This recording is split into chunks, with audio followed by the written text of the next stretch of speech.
Keys. Should we make him have the custard cream? Should we? Yeah. I've got my own sound effect. Here you go, Phil. Custard cream. Yeah, Phil's got the... Right. Okay. Well, I'm just eating the biscuit that's left over from the leaf day. That's so much better when they're free. It's so impolite to take the last chocolate one, though, isn't it? Yeah.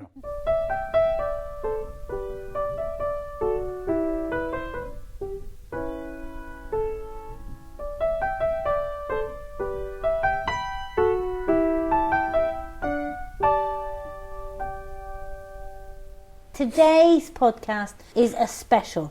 It's Leaf Day. Linking the environment and farming.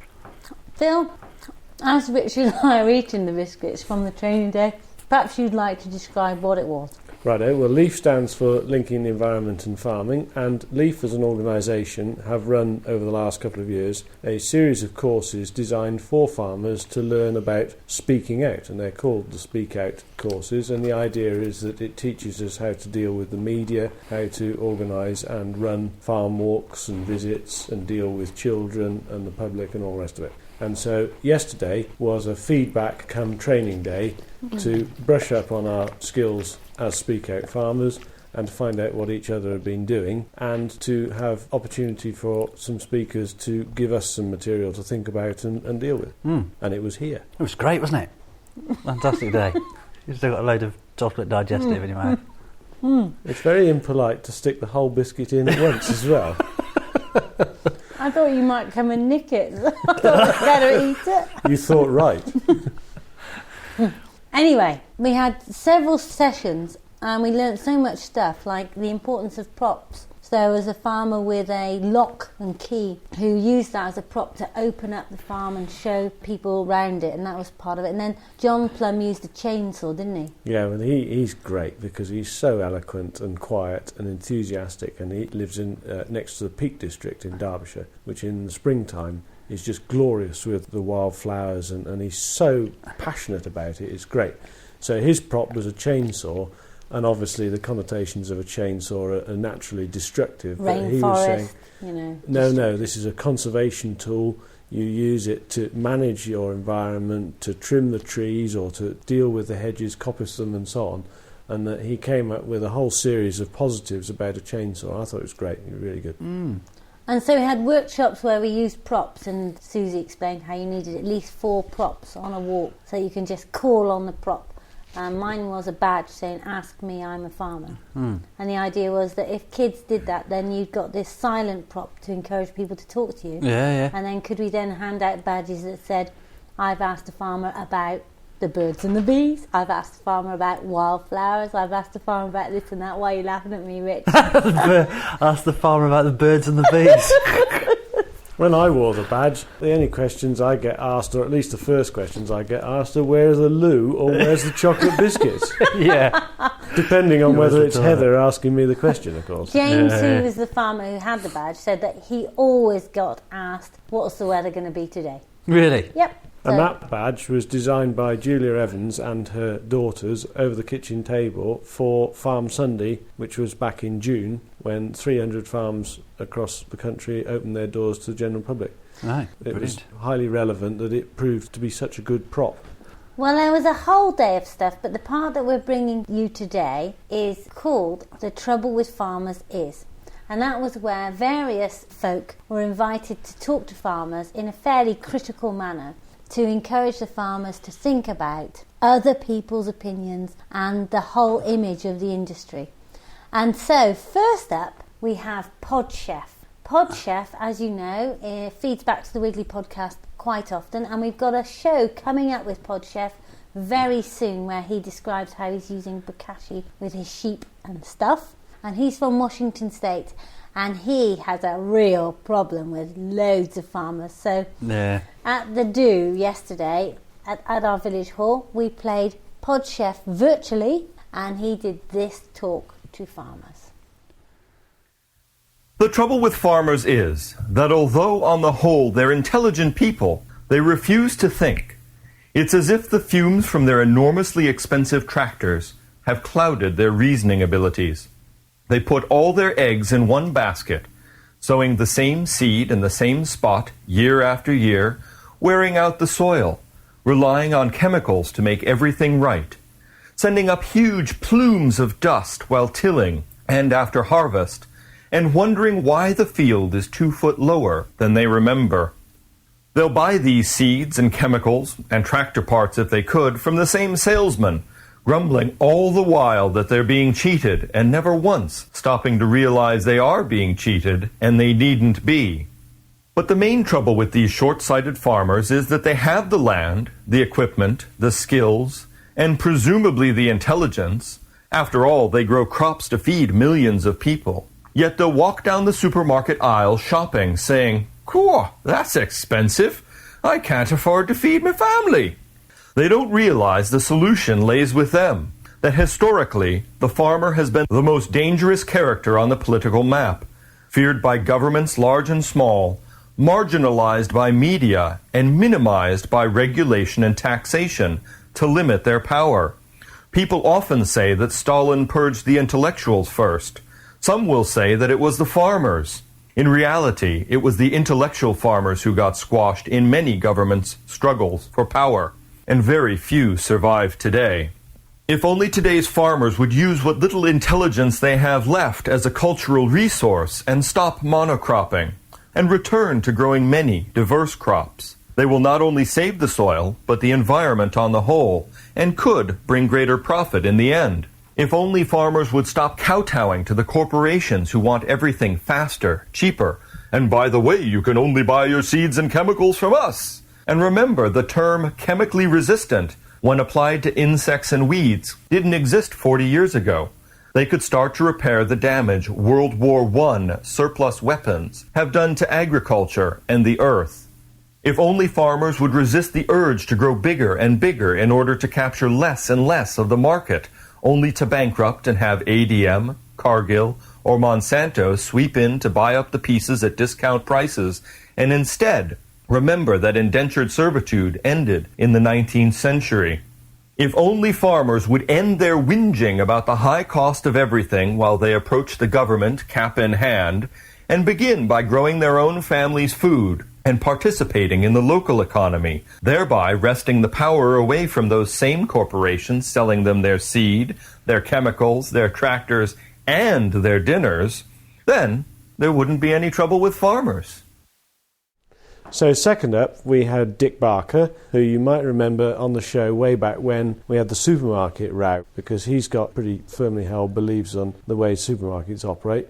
And so he did a really good piece on how farmers and supermarkets don't get on and how the combination don't, in his view, supply food correctly. Because Heather's only that big, you see. Well, thank you very much. My family, we have a saying called Barkerism. And it's I'm Dick Barker, by the way, and it's basically being able to talk at great length about something you know completely nothing. And that's what I'm going to do now. I have no experience of farming.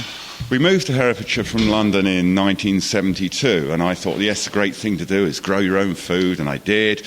I even clamped potatoes. And then one day I decided, right, I'm going to grow some barley. So I sowed the barley by hand, I reaped it with a scythe, the family got together and we thrashed it on the garage floor, swept it all up. Good, we're going to feed the chickens with the barley seed and we're going to feed the straw to the donkey. The barley seed had all the hairs on it and the chickens wouldn't eat it. The straw was too dirty, couldn't feed it to the donkey, it still had grain in it, so that was a complete washout. So from that point I decided, no, I'm not going to be a farmer. But at that time, it seemed to me, anyway, because these are all observations, it seemed to me that farmers were doing quite well. I mean, wheat was around £120 a tonne. Now, I understand it's now about £60 to £70 a tonne, and we're talking 30 years ago. And what's happened since then? Well, the prices of seed's gone up, the prices of machinery's gone up, the price of labour's gone up, and you're getting less. I understand it's a similar sort of thing with cattle. I think cattle prices, well, Phil can tell me, have remained virtually stable for the last 30 years. There hasn't been a great deal of rise. So, you farmers have got a problem. What happened next? Well, you've had subsidies. You've always had subsidies, and they gradually try to reduce them or rejig them, whether it's on the land or on the animal. But there was a need for farmers to become more efficient. There was a need for them to be more businesslike. Why? This was because there were cheaper imports. It was because the subsidies were reduced. It was because of the growth of supermarkets. And this is my big thing. This is where I think farmers have gone wrong. Supermarkets control the food chain.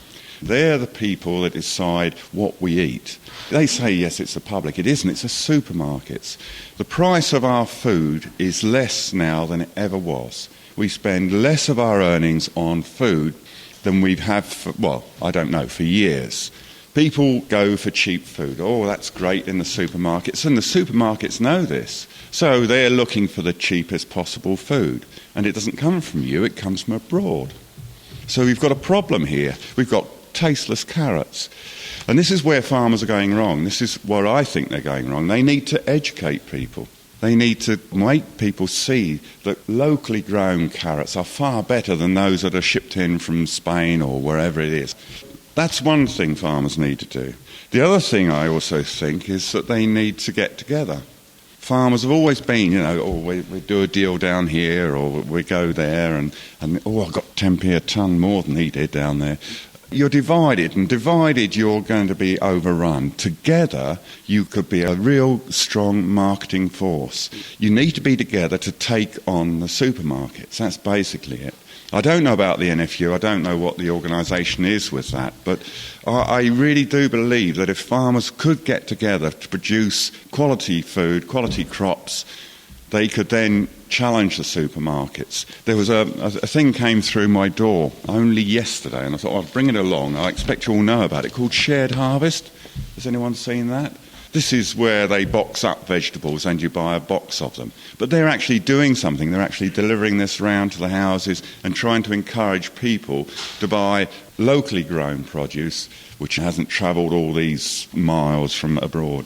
So basically, I think the trouble with farmers is farmers. You need to get together, you need to work together. We've got computers and all sorts of things now which make it much, much easier.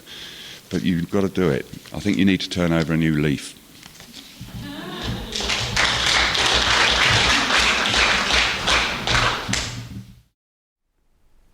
And then third up was, it was really 3 people were invited and the 4th one battered the door down to come and have a go at farmers. And here he comes, well prepared as usual, Ricardo, and sets off. Well, actually, he was going to set off on a massive diatribe against the problems of British agriculture, but Michael fortunately chopped him off at the knees and told him he wasn't ready, at which point Ricardo's nerve left him and he just visibly wilted in front of us, and how good it was to see.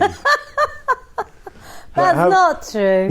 Having regained some composure, he did a very good piece on the problem with farmers. Here it is. Well, it's nice to see you all anyway. It's a shame that I couldn't have perhaps met you all on an individual basis before I start my rant. I'm also conscious that I'm perhaps going to be preaching to the converted, because I think that the fact that you're all here today means that you're perhaps more forward-thinking than some of your peers, and you're also perhaps more compassionate and perhaps more reasonable than many of your counterparts. So with that, I know some of you from a past life as well that we've met. There are many problems with farmers. The biggest problem with farmers is that it is impossible to generalise because all farmers are so different. Now, I'd be interested to see if there's anybody in this room from some of the bigger strawberry-producing quarters of Herefordshire in this room. No. Which is slightly unfortunate, really, because in many respects there is a massive distinction between those that would rape the countryside and take as much from it as possible with a view to make as much money as is conceivable from that land, and then by contrast the endearing individual that entertains groups of young people on his land, that farms sympathetically, that has set aside, that considers the way he cuts his hedge, that has buffer zones, that looks at the material that he puts onto his land and the material that he takes from it. Without wanting to be completely disparaging to all those farmers, I'll continue. The problem with farmers is that farmers are arrogant. Farmers assume that they have their land and they're able to do what they will with their land purely for their own benefit and for their own materialistic gains. They have no attention to detail. They're not putting passion into the land. They're not looking after the land in a way in which it should be, in a way that's sustainable, in the way that it's ongoing, in a way that it will be there in the same state as it is now for future generations. I mean, I said to my wife, I left the house this morning and I told her what I was going to do. And I said, what am I going to say? The problem with farmers is, and Sarah said, well, surely there aren't any problems with farmers. All they want to do is make a living. And she's absolutely right, because that's what we all do, really. We all want to make a living. It's the same with human nature right the way across the board. We have our good, our bad, and our indifferent. And it's the indifference that causes a lot of the problems.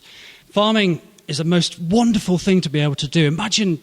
Set aside the fact that you've been privileged enough to be able to have a livelihood, inherit a livelihood if you like. Set that aside. But just imagine being privileged to be the custodians of the countryside, to be able to have this land and to look after it for the greater good of all. Not only just to produce food, because that's all important and we all have to eat, but to have something that you can look after that would be your own. But I don't think farmers really appreciate it. Farmers don't appreciate how fortunate they are. And the other major problem with farmers is that they think that everyone is out to get them. And that's not the case. People aren't against farmers. If farmers come out of themselves more and appreciate what's going on around them and are able to convey what their sentiments are to the greater populace, then it's going to help no end. Someone told me that working with a group of farmers, trying to push farmers forward, was like pushing a barrow load of frogs. They all just want to jump out all the time. And it's such a shame, because the only way that any of us ever make a real difference is to work together. And I could go on, but I won't. I must admit, I didn't agree with everything that the pod chef said, and I very much doubt all of you will. It'd be interesting to see your thoughts, and I don't mean to be disparaging in any way. Thank you. Cheers.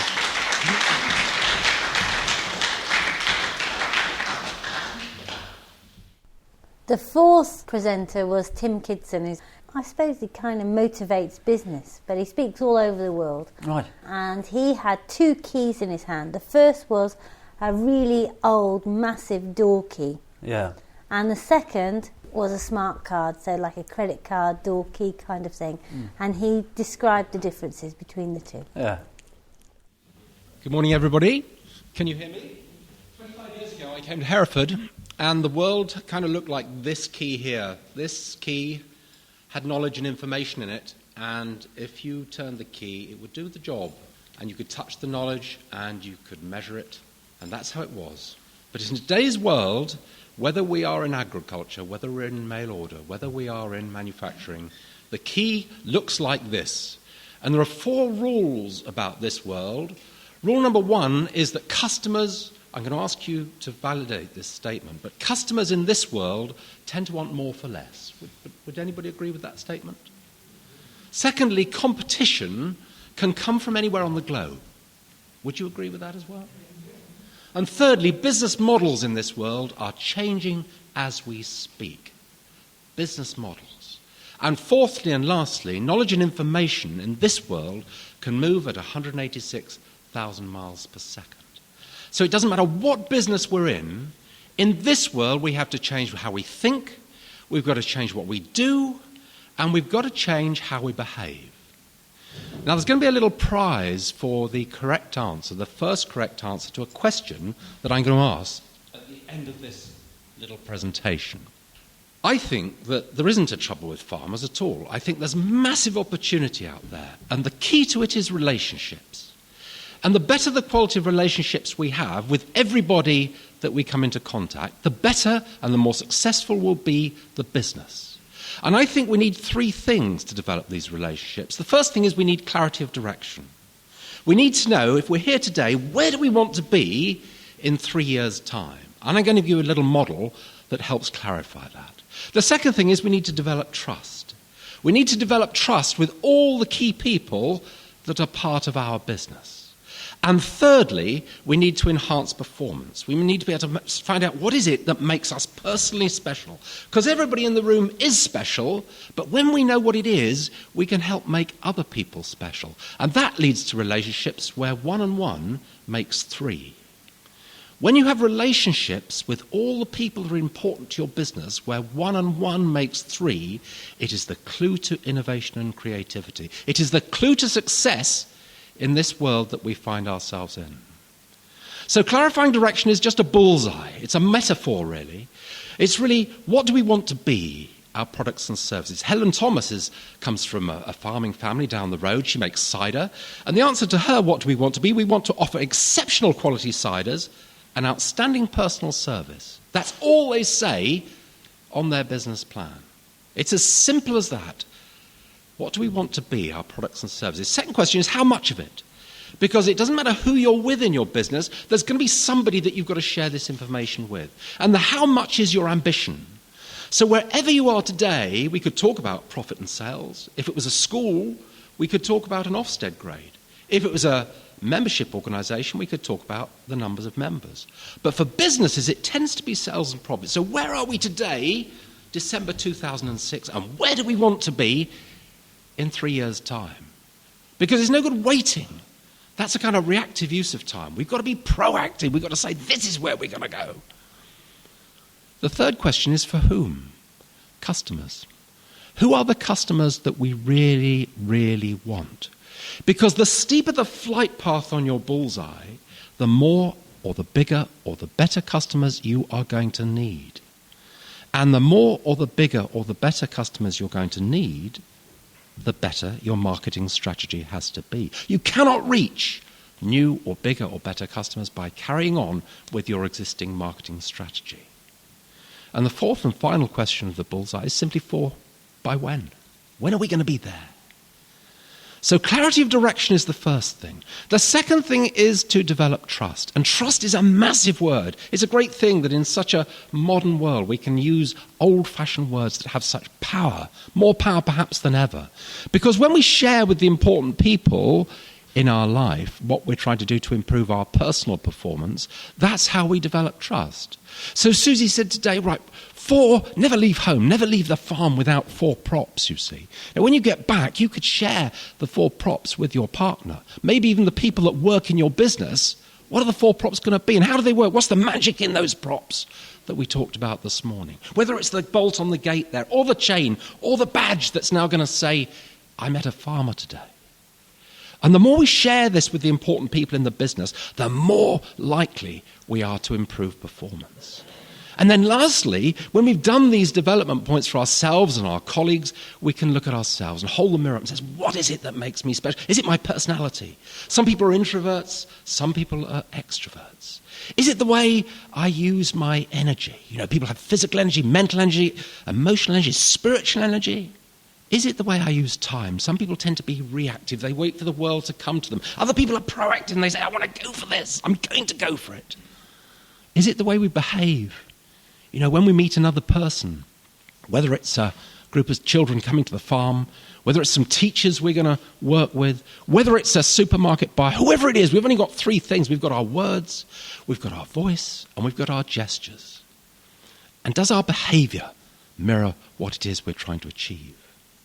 So we've got personality, energy, time, behavior, thinking, intelligence. You know, in this world, intelligence, it could be numerical intelligence that was valuable. It could be analytical intelligence, problem-solving intelligence. But in this world, the way we're all going to be winners in this world is to develop our emotional intelligence, to develop our interpersonal intelligence, getting things done through and with other people. I don't care who those people are.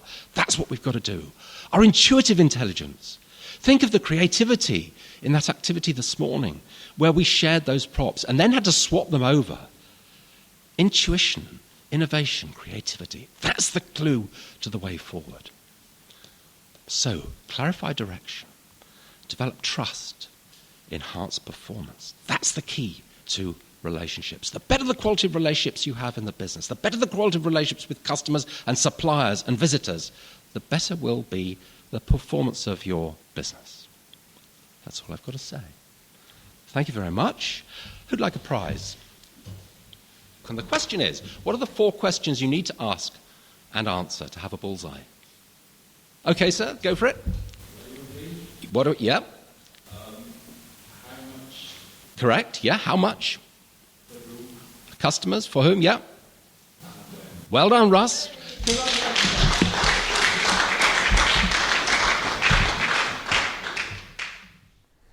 I just think it's an amazing do that puts on that sort of criticism direct to farmers and then deals with the reaction. It's very difficult. I mean, for me, it was incredibly difficult because I had to go in there and insult 25 people, pretty much, and because I didn't want to do that. I mean, I like arguing, as you and the listener probably realises, but yeah. I don't enjoy insulting people. Yes, but isn't that because it's easy to insult faceless people. It's easy to refer to farmers as a big group, but it's not so easy when you get 25 of genuine people in front of you. No, of course not. Absolutely right. Yeah, absolutely right. Yeah. Which is why I had to take on the challenge, really. And also, you told me to do it. Invited. Yeah.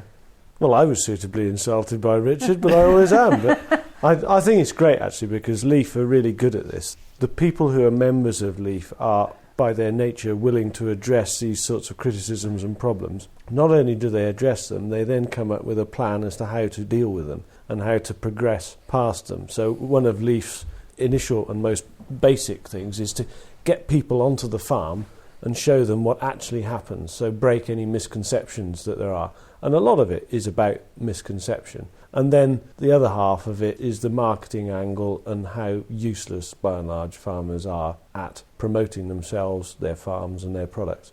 And that was what I take from things like The Trouble with Farmers Is, because the theme that ran through all 4 presentations to me was that, we're all individual farmers, but the public don't realise it. What did you think of the reaction, Rich? I thought it was really good, really positive.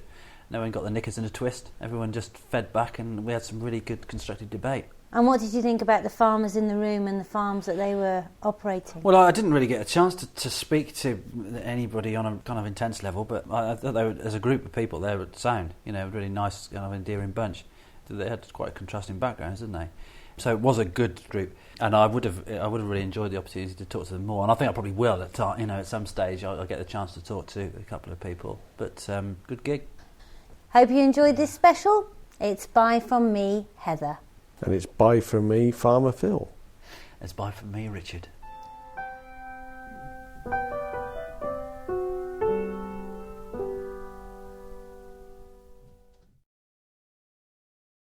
Anyway, he said, I think Kathy Meredith was over there. And I said, oh yeah, quite possibly. As I left, I thought, that's why you're I've just here. been talking to her for half an hour. Quite possibly. Quite possibly. Well, I sort of walk around in a complete daze, honestly. Years, isn't it? That's the trouble. If you go by there again, I'd like a bag of those organic spreads. Yeah, no worries.